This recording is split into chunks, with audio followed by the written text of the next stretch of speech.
Hey, what's up, guys? Just want to do a quick unedited video to show you guys the situation we're in here, which is a broken pole. No live wires down or anything, it's guy wire, but there's a very dangerous situation here that I'm going to go over with you guys.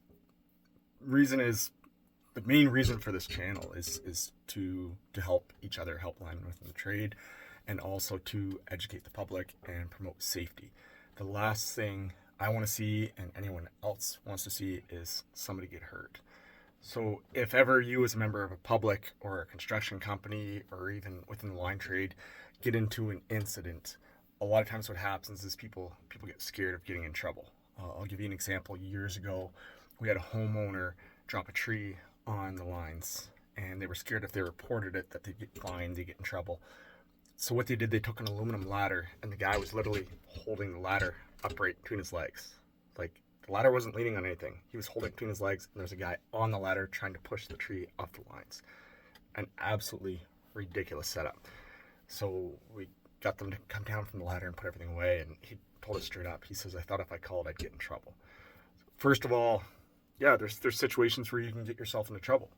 However, if you call and report the situation, follow procedures, be safe, be honest, chances are the guys that show up are going to do everything they can to help you, because the main thing is that nobody got hurt. Power lines can get fixed. You see storms where there's thousands of poles laying on the ground. It's fixed within a week. So you get into a situation where there's down lines, it's not a big deal. Stay clear. That can be fixed. Don't try to cover it up. We don't want to see anyone get hurt. So sorry for that minute and 53 long second blurb. I do want to show you guys what we got here. So what they were doing is mulching on the road, just for the Department of Transportation. They were doing some ditch clearing. So we can see here the lines are on the right hand side of the road. And you can see all the debris from the mulching head, which is just trimming up some small limbs. There was a few spots. Here's a good example. They used the mulching head to knock off some larger limbs that were outstretching onto the road a little bit. The mulching head was on an excavator. And then we got this guy. So that's a pole. That's supposed to be vertical, not laying on the ground. That's a tire for some reason. So that's where the pole was, right there. There was a down guy on it going into the field, and the only thing on the pole was a double overhead guy, which is all completely mangled. So what it looks like is the excavator hit the overhead guy wire, which would have been over top of the street right here, snapping that pole into the ditch. I'm not sure who had the contract to do this. That's all stuff that'll be investigated. However, they didn't see any sparks, smokes, flames, no power outage.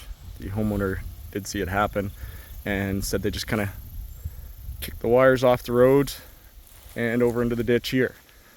So now another smaller machine came through this ditch, just a mower basically, and the mower got tangled up in the lines. So here's the overhead guy wires here. So the homeowner said that they were trying to yank the lines out of the mower. They got them out, just kind of threw them back in the ditch.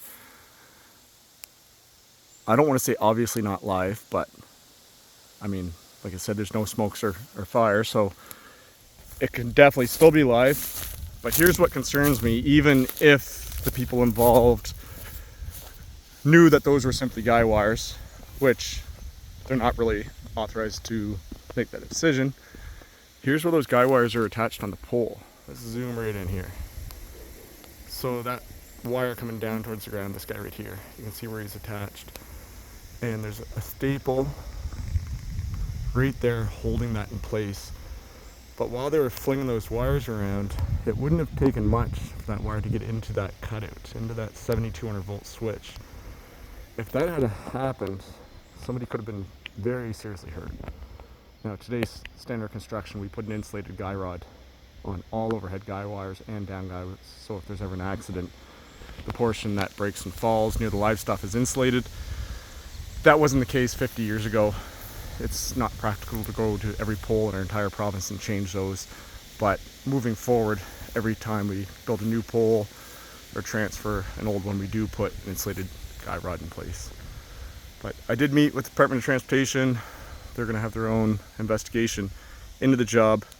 But I just want to show you guys that, and certainly share it with your friends, anyone that does work with heavy equipment.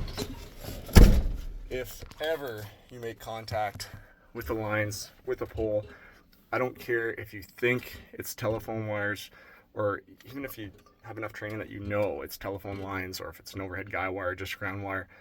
Stop what you're doing. Don't get off the machine. Stay in the machine. Call the emergency number for your local power company and wait till one of us show up. And we just don't want to see anyone get hurt, guys. So I'm going to post this right now. Crew should be here at the pole any minute. We're going to get that pole changed out.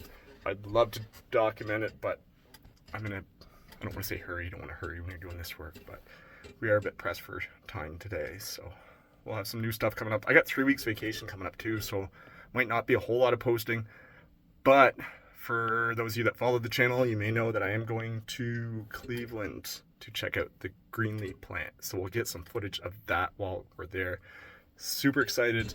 And thanks for stopping in. As always, we'll see y'all soon.